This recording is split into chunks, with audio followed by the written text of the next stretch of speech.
Arcane tomó al mundo por sorpresa. Francamente, no creo que nadie esperara el exitazo que fue.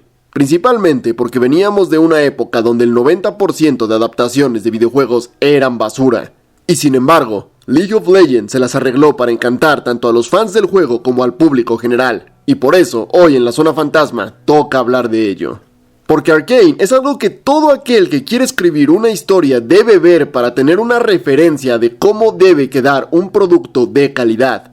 Antes de empezar, quiero dejar claro que yo nunca he jugado a LoL, así que no tengo ni idea de si es una adaptación fiel, si sigue el canon del juego o si tan siquiera se parece en lo más mínimo. Por tanto, aquí no vamos a analizarla como una adaptación, sino como una serie por sí misma. Así que veamos. ¿Qué es lo que hizo que Arcane fuera tan buena? Bueno, para hablar de ello, voy a dividirlo en 3 puntos clave: el universo, la historia y los personajes. Iniciemos por hablar del universo. Aquí hubo 2 factores clave: la estética general y la construcción de mundo. Con estética nos referimos a la producción audiovisual, y es que esta serie luce espectacular. No es solo que la animación y el audio sean gloriosos, es que el diseño de arte es una verdadera bestialidad. Literalmente cualquier frame de la serie podría ser un fondo de pantalla. Los escenarios, la elección de colores, la distribución de elementos y la cinematografía, todo está en su punto. ¿Sabes de esas veces que pones pausa a un video y la imagen se ve rara, deforme o graciosa? Pues aquí eso no ocurre. Cada cuadro está tan finamente pulido que literalmente no importa dónde pongas pausa, siempre vas a tener una imagen digna de enmarcarse. Pero ya va, no basta con una portada bonita para llegar a la cima. Y es que el universo presentado en Arcane tiene algo aún más importante que la estética, y eso es profundidad. Porque lo mostrado en esta primera temporada nos enseña que estamos ante un mundo con docenas de culturas distintas, lugares por visitar y siglos de historia que le dan forma al mundo. Y es importante resaltar esto, porque este tipo de cosas son las que hacen que un universo se sienta vivo. El saber que aún hay mucho por conocer genera interés por lo que vendrá en futuras temporadas, porque como tal, hasta ahora únicamente hemos visto una única ciudad. No conocemos nada de cómo es el mundo fuera de Piltover, pero tenemos el suficiente contexto para saber que aún hay mucho por ver. Y eso es desde el punto de vista de alguien que no conoce el juego. Estoy seguro de que los fans del LoL encontraron un millar de detalles, referencias y también easter eggs. Pero con esto también hay que tener cuidado, ya que dependiendo de lo que se haga en futuras temporadas, puede quedar algo espectacular o una decepción. Y es que, como ya dije, esta temporada hace un buen trabajo presentando su universo, pero todavía falta que nos cuenten más de él. Y es que está claro que hay eventos del pasado que repercuten directamente en la trama principal, pero estos aún deben ser explicados en mayor profundidad. Por ejemplo, la pelea entre Silco y Vander, cuál es su historia, cómo se conocieron y por qué se separaron. Lo mismo con los padres de Jinx y Vi, porque está clarísimo que hubo una batalla entre Piltover y la gente del distrito. Pero, ¿por qué ocurrió esto? ¿Por qué las niñas estaban en aquel puente? También el origen de Jace, ¿qué hacía en aquel campo nevado cuando lo rescató el mago? Estas son cosas que confío que serán explicadas más adelante, porque las considero en verdad necesarias para comprender realmente a estos personajes y su universo. Pero, aunque echen falta esta información durante esta temporada, no puedo considerarlo como un fallo, porque la serie aún está en desarrollo, así que confío en que todo se revelará a su debido tiempo. Siguiendo con la construcción de universo, no es solo que el mundo donde transcurre la historia sea grande, es que el concepto que presenta lo vuelve interesante de por sí, pues hablamos de un universo que combina elementos de fantasía con elementos de ciencia ficción. Mientras que la mayoría de obras se inclinan por una u otra corriente, Arcane apuesta por un concepto híbrido que dota a la obra de una personalidad única que la hace destacar. Uno no puede decir que Arcane se parece a tal o cual serie. No, Arcane se parece a Arcane y ya está. Cada elemento de este mundo derrocha estilo y personalidad. Y eso es muy difícil de lograr, pero muy importante para hacer que tu mundo se vuelva atractivo al público. Pasemos ahora a hablar de lo que para mí es el punto más importante de cualquier obra, la historia. Y cuando uno piensa en la adaptación de un videojuego, le vienen a la mente los bodrios a los que la industria estaba acostumbrada. Es normal imaginar que se topará con un chorro infumable que provoca ganas de sacarse los ojos. Pero, afortunadamente, eso no pasó aquí. Y es que Arcane nos presenta una historia compleja y bien estructurada, pues cada personaje que aparece tiene su propio arco independiente de los demás, pero que poco a poco se van entrelazando hasta formar una trama central, que en este caso es la de la inminente guerra entre Piltover y el Distrito Sun. Pero no es que simplemente tengamos dos facciones enfrentadas, pues tanto la ciudad como el distrito tienen sus propios conflictos internos donde cada personaje y cada facción tienen su propia agenda. La gran cantidad de subtramas que maneja hace que cada movimiento de los protagonistas poco a poco vaya desatando el conflicto central. En ningún momento se siente como si una trama fuera más importante que otra, sino que todas son piezas de algo más grande. Y el hecho de que cada subtrama aporte al conflicto central de cara al espectador genera interés, hace que no quieras perderte un solo detalle.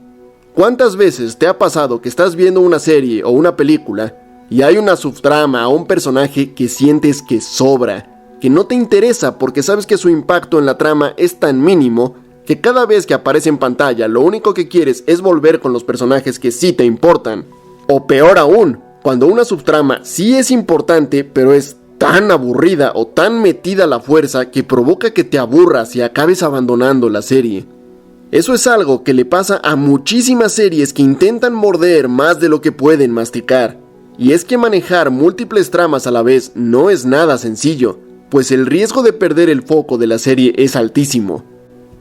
Pero Arcane logra hacerlo con éxito por dos motivos. El más importante de los cuales considero que es el hecho de que se nota que desde el principio sabían exactamente a dónde querían dirigir la historia.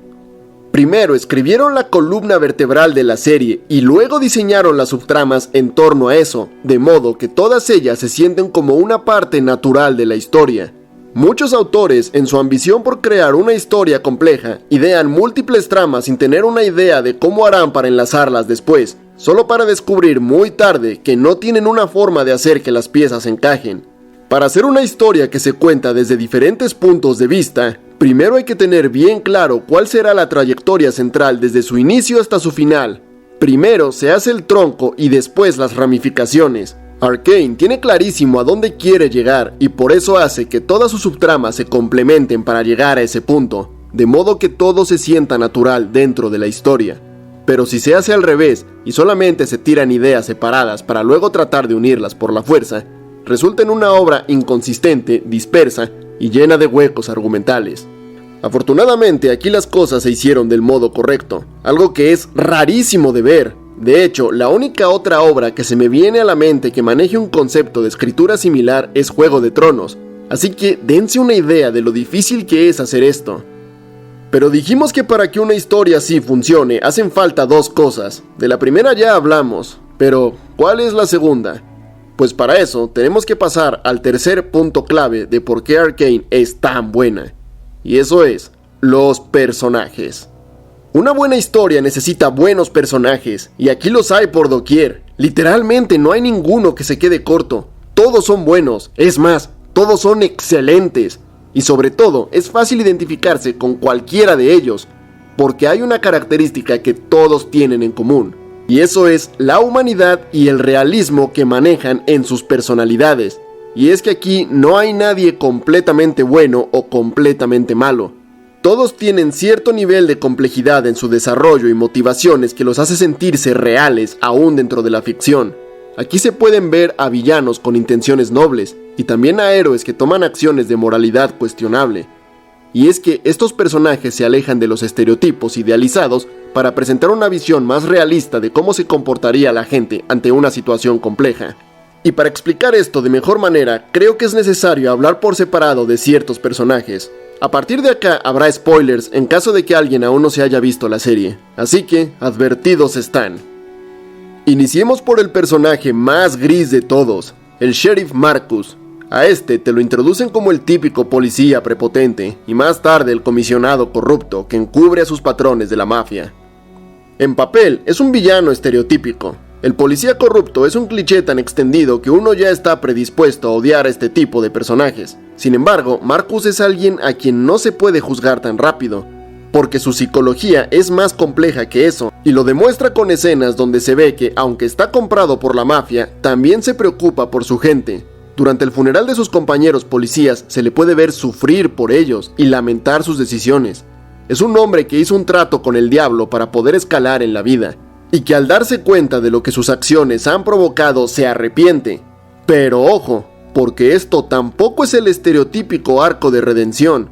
Esta es la historia de alguien que cava su propia tumba, y aunque lo sepa, no puede detenerse, porque aunque lamente sus decisiones, entiende que para él ya es demasiado tarde, pues ahora tiene demasiado que perder.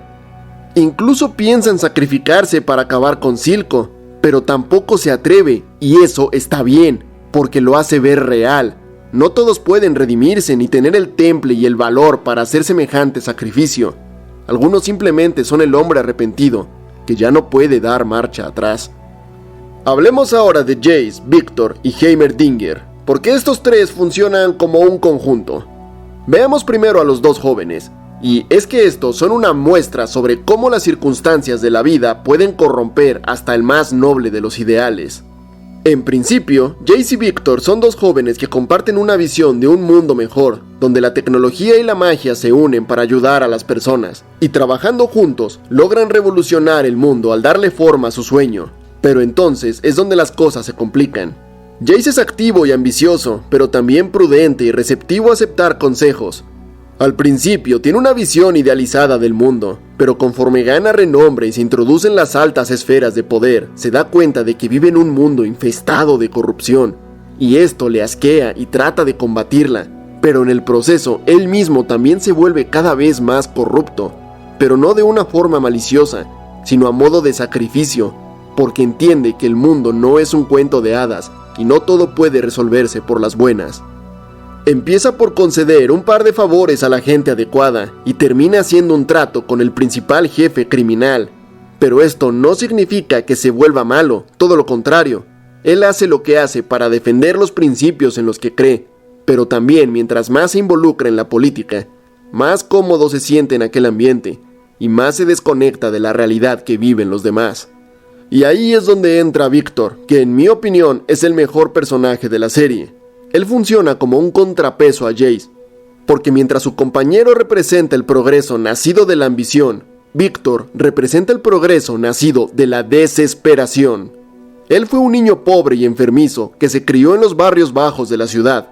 Sin embargo, se las arregló para escalar hasta llegar a la cima de su campo. Compartía con Jace el deseo de utilizar la tecnología Hex para mejorar al mundo, pero él tiene una motivación extra que lo impulsa con más fuerza que cualquier ideal. Y eso es el miedo y el instinto de supervivencia, pues debido a su enfermedad, él es consciente de que no le queda mucho tiempo, y si no encuentra una cura rápido, se va a morir. Esta diferencia en las motivaciones, sumado a su personalidad introvertida, hicieron que cuando alcanzaron el éxito, mientras que Jace era la cara pública, Victor se mantuviera tras bambalinas. A causa de esto, él no se vio expuesto al mismo mundo político que su compañero. Sin embargo, él también acabaría corrompido, pero no por el mundo que lo rodea, sino por su propio miedo a morir.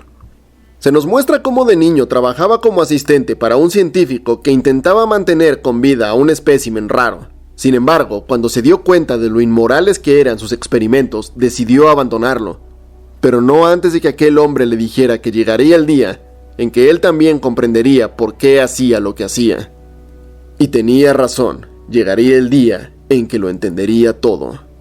Acá es donde entra Heimerdinger. Este peluche es el mentor de Jace y Victor, y en principio parece el típico viejo bonachón que es pura bondad, pero como ya vimos, en esta serie ni siquiera los más nobles están del todo limpios. Y es que Heimerdinger, a pesar de su gran intelecto y buena voluntad, está completamente ciego a la realidad del mundo. No es solo que esté desconectado de la miseria que se vive en los carriles, es que está desconectado de la realidad de la raza humana. Claro, porque él pertenece a una especie que vive durante siglos. Para él unas cuantas décadas no es más que una corta temporada. Además de esto, su anticuada visión del mundo lo hace desconfiado de todo lo nuevo. Y con este contexto ocurre una escena que ejemplifica la grandeza de esta serie. El dúo de genios presentan su más reciente avance, una tecnología que no solo cambiará al mundo, sino que podría curar la enfermedad de Víctor.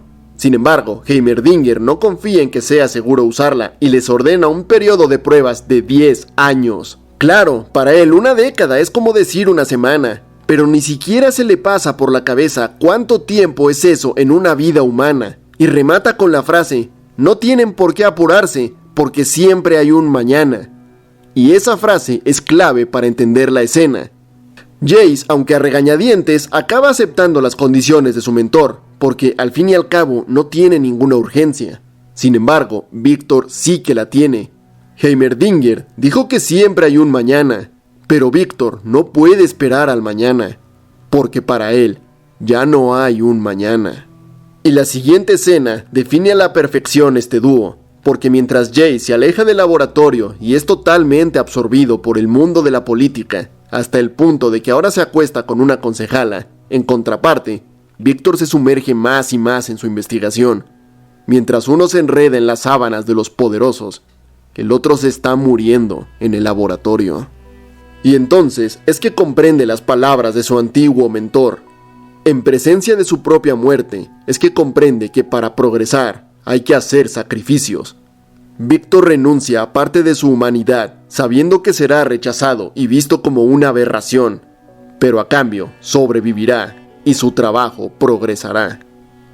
Ambos persiguen el objetivo del progreso, pero son motivados por circunstancias distintas y sacrifican cosas distintas en el nombre del progreso. En cualquier otra serie nos habrían venido con el cliché de que ambos compañeros se pelearían por los rumbos que están tomando. Pero Arcane no necesita recurrir al drama barato para generar conflicto. Tanto Jace como Víctor son bastante comprensivos el uno con el otro, porque entienden la complejidad de la situación y entienden que ambos se desviaron del camino. Y así es como se desarrolla un personaje, no con cambios bruscos ni conflictos forzados, sino moldeándolo a través de las circunstancias de la historia. Los cambios ideológicos de estos personajes se sienten naturales porque se toman su tiempo, porque son coherentes con la narrativa y sobre todo porque a pesar de que sus objetivos y métodos cambien, en ningún momento pierden su esencia, sus valores ni su personalidad. Y así es que se hace un correcto desarrollo de personajes. Pero toda buena historia requiere de un buen villano, y Silco es el villano perfecto para esta aventura. Primero lo básico. Silco es alguien con presencia. Cada vez que habla, tú quieres escuchar lo que tiene que decir, y es a través de esta presencia que ejerce su poder, porque en apariencia no se ve como una gran amenaza física, es decir, su aspecto es el de un hombre común. Bueno, aparte del tema con su ojo, que la verdad no entiendo para qué era esa inyección, pero tampoco cambia gran cosa. Lo importante con Silco es que controla las calles usando la cabeza, siendo estratégico y firme. Y es que Silco demuestra que no es solo pura palabrería. A él no le tiembla la mano para matar a quien le estorba, y no duda en castigar a quienes le fallan. Pero a su vez, también es consciente de que no es invencible, siendo su debilidad más obvia el cariño que le tiene a su hija adoptiva. Pero más allá de eso, se nota que él sabe que no tiene nada garantizado, pero aún así tiene los huevos bien puestos y no se deja intimidar, demostrado por la escena donde sus subordinados lo traicionan. Se le ve nervioso, se le ve sudando, pero en ningún momento flaqueó su determinación, en ningún momento se achicó, y es esa capacidad de mantenerse firme, incluso en las situaciones más desfavorables, lo que lo hace tan imponente, y hace que tenga sentido que en un mundo lleno de mutantes y cyborgs, el mandamás sea un hombre común, porque Silco demuestra con actos ser el único con la voluntad suficiente para hacer lo que se tiene que hacer. Pero Silco tiene algo más, ese algo que separa a los villanos más memorables del resto, y eso es ideales. Silco es genial porque a pesar de ser un cabrón de mucho cuidado, no es un matón que simplemente es malo porque sí.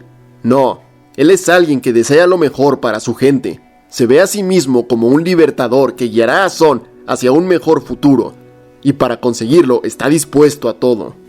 Hay muchos tipos de villano. Están aquellos que solo son fuerzas del caos, otros cuyo pasado traumático los dejó trastocados. Pero en mi opinión, los mejores y más memorables villanos son aquellos que luchan por una causa en la que realmente creen. Aquellos que no son enteramente malignos, sino que simplemente luchan por una causa diferente a la del héroe. Ahora, hablando de Silco, hay un punto del que quiero hacer mención especial, y eso es su muerte. La primera vez que me vi la serie, me molestó mucho que lo mataran en esta primera temporada. Sentía que el personaje aún tenía más que dar. Pero, ahora que me la vi de nuevo para hacer este video, me di cuenta de algo que pasé por alto. Primero, que sigo queriendo que me expliquen más del pasado de Silco y Vander. Pero volviendo al tema, la muerte de Silco es perfecta. No solo por el hecho de que sea Jinx quien lo mate, con todo eso de que ella era su debilidad y demás, sino por el momento y las circunstancias en que ocurre. ¿A qué me refiero con esto? Matar a un personaje es algo que tiene que hacerse con cuidado. Lo normal es que los autores los eliminen cuando ya cumplieron con su arco dentro de la trama, cuando ya no tienen más que decir de ellos. Sin embargo, hay algunas muertes que ocurren antes de que el personaje en cuestión haya alcanzado sus objetivos. Tal es el caso de Silco. Pero entonces, ¿por qué esta muerte es tan buena si Silco aún daba para más? Pues todo es por el contexto en que ocurre. Si vas a matar a un personaje, en especial un personaje principal, tienes que asegurarte de que su muerte repercuta en la obra. Y en el caso de Silco así es, porque el trato que tenía con Jace era lo único que impedía que estallara la guerra entre Piltover y Son. Pero ahora que está muerto y que Jinx atacó el edificio del consejo, la guerra es inevitable. Sin mencionar que ahora que el líder criminal no está, seguramente se desatará una lucha por el poder. La muerte de Silco será el detonante de absolutamente todo lo que ocurra en la segunda temporada. Y por tanto, aunque me hubiera gustado ver más de él, su muerte es esencial para lo que se viene y por tanto es un acierto tremendo para la serie. Pero bueno, para terminar este análisis tenemos que hablar de quienes protagonizan la serie, Vi y Jinx, que de nuevo deben ser analizadas en conjunto, porque ninguna funciona sin la otra. Esta serie tiende a presentar a sus personajes en parejas, de modo que uno explica siempre al otro. Una técnica de escritura que seguramente hayan visto en obras como pueden ser Dragon Ball, Naruto o Fullmetal Alchemist. En el caso de Arcane, los dúos que podemos ver son, por ejemplo, Victor y Jace, Silco y Servica, y claro, Jinx y Vi. Pero en este caso la cosa es diferente, pues ambas terminan siendo la heroína y la villana respectivamente. Y hay que hablar de cómo Powder se convirtió en Jinx, porque es el ejemplo perfecto de cómo sí escribir a un personaje que se vuelve loco. A ver si toman nota, guionistas de Juego de Tronos. De niñas, Powder y Vi formaban parte de una banda de ladrones junto a sus dos amigos, Milo y Clygor. Todos eran bastante buenos en su trabajo, excepto por Powder, quien aún estaba muy verde, y debido a eso era causa constante del fracaso de las misiones, algo que Milo señalaba constantemente. Y este personaje merece una mención aparte, porque aunque la palabra me dé cringe, no se me ocurre otro término para describirlo. Y es que Milo es el personaje más basado de toda la serie. El tipo tuvo razón en todo lo que dijo. No hay que llevar a Powder, Powder aún no está lista, Powder nos perjudica, Powder va a hacer que nos maten a todos. Y el tipo tuvo razón en todo, no se equivocó en absolutamente nada. Es tan así que me hubiera encantado que sobreviviera para convertirse en un antagonista, porque si alguien tenía razones para odiar a las hermanas, era este tipo. Es decir, ¿se imaginan advertirle constantemente a alguien de que algo no les conviene, pero que no solo no te hagan caso, sino que te ninguneen por andar de quejoso? ¿Se imaginan hacer eso y que luego tú y tus amigos se mueran por culpa de eso que les habían advertido y la única que sobreviva sea esa que te mandó callar cuando te quejaste? No, qué trauma, pobre Milo. Descansa en paz sabiendo que tenías razón. Pero bueno, ¿por qué les digo todo esto?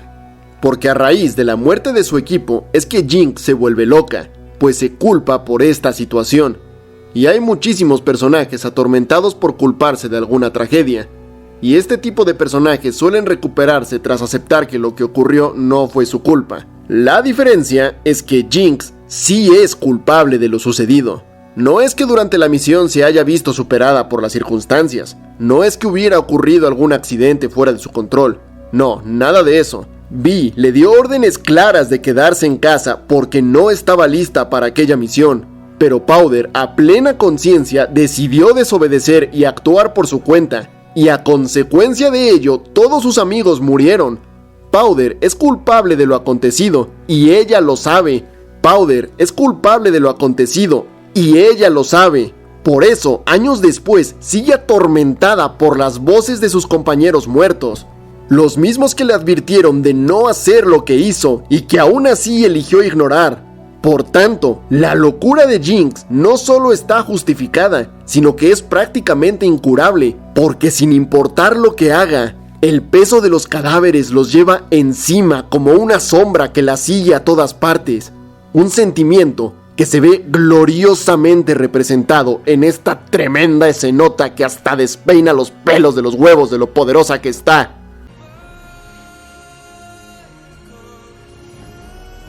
Que por cierto, ahí les va el datazo de la semana. Los tatuajes de Jinx no son nubes, son señales de humo.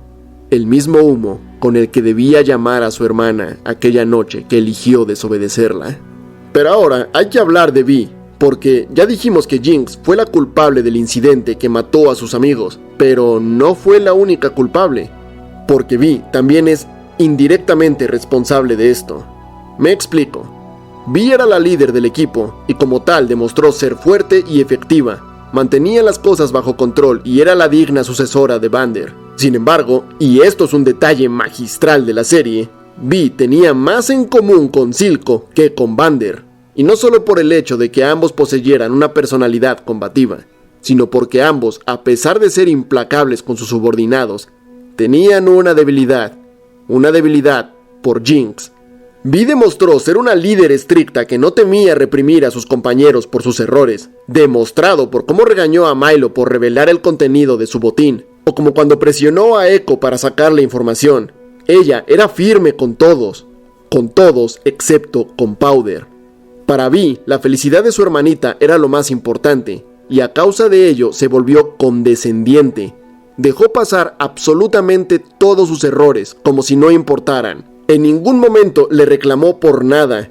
Y antes de que salten a decir cosas, no estoy diciendo que tenía que regañarla o ser grosera con ella, pero sí tenía que ser firme. Decirle, mira, hoy te equivocaste, necesito que te pongas a entrenar, y cuando yo vea que estás lista, entonces te doy otra oportunidad. Pero en lugar de eso, le decía que no se preocupara, que todo estaba bien, que no había ningún problema. ¿Y qué fue lo que pasó? Que como Powder vio que no había ningún tipo de consecuencia por sus actos, pues nunca se dio cuenta de la gravedad de su situación, y por eso se le hizo fácil desobedecer a Vi y actuar por su cuenta, provocando así lo que ya sabemos. Jinx es culpable por sus acciones, pero Vi es igual de culpable por nunca haberle enseñado a su hermana que sus acciones tienen consecuencias. Y esto de la condescendencia no es una interpretación mía. Esto es algo que la propia Vi admite durante su conversación con Caitlyn, donde le cuenta que de niñas jugaban a los monstruos, pero cuando Powder comenzaba a asustarse, entonces Vi espantaba a los monstruos para que nunca se acercaran a su hermanita. Vi quería alejar a los monstruos de Powder, pero al hacerlo, sin darse cuenta, estaba creando al monstruo de Jinx. No fue Silco quien creó a Jinx, fue Vi. Y si aún no están convencidos, solo tienen que ver cómo se titula el episodio final de la temporada. El monstruo que creaste. Pero ahora, ¿cómo es que aquella niña torpe se convirtió en la más grande amenaza de la ciudad? Pues no lo hizo. Es decir, es obvio que mejoró enormemente sus habilidades, pero Jinx está lejos de ser el personaje más fuerte de la serie. Sin embargo, su extraña suerte siempre acaba jugando a su favor.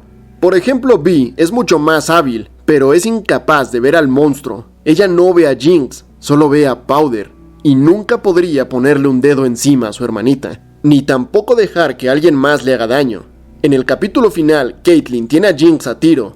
Podía haberle puesto un punto final a todo, pero Vi hace que se detenga, permitiendo que Jinx aproveche la distracción para remontar la situación.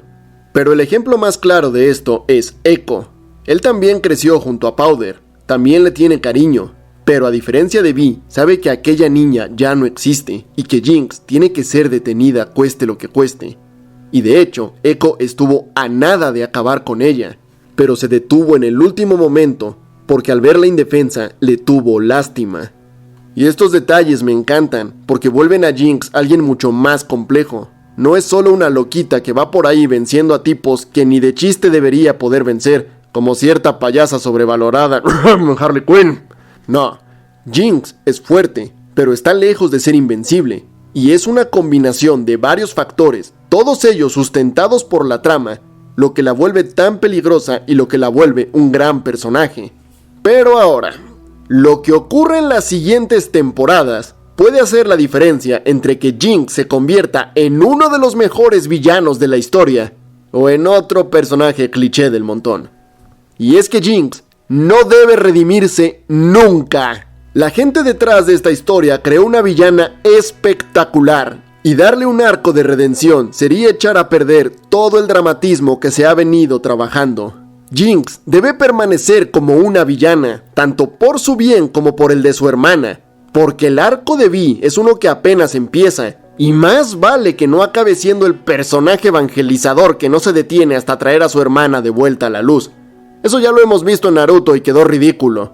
Así que, por el bien del personaje y de la trama en general, más vale que el desarrollo de Vi llegue a un punto donde se dé cuenta de que no puede salvar a su hermana y tiene que detenerla. Hasta ahora, esta serie no le ha temblado la mano para mostrar un realismo crudo, así que no deberían tenerle miedo a un final más agridulce. Arcane en su primera temporada ha demostrado ser una obra maestra, y si en el futuro logra mantener el nivel, entonces podríamos estar ante una de las mejores producciones de la historia. El tiempo dirá, pero por ahora es un 10 de 10 y algo que sin duda todos deberían ver. Un agradecimiento a Races, Rafael Van Rock, Valeria Cruz, Uber Ninja, Greenicat, Gabriel Blake, Joaco Itria y Eduardo Abarca, quienes son los miembros de más alto rango del canal y gracias a los cuales este tipo de videos son posibles. Si tú también quieres apoyarme, puedes hacerlo uniéndote a los miembros desde tan solo $1 al mes.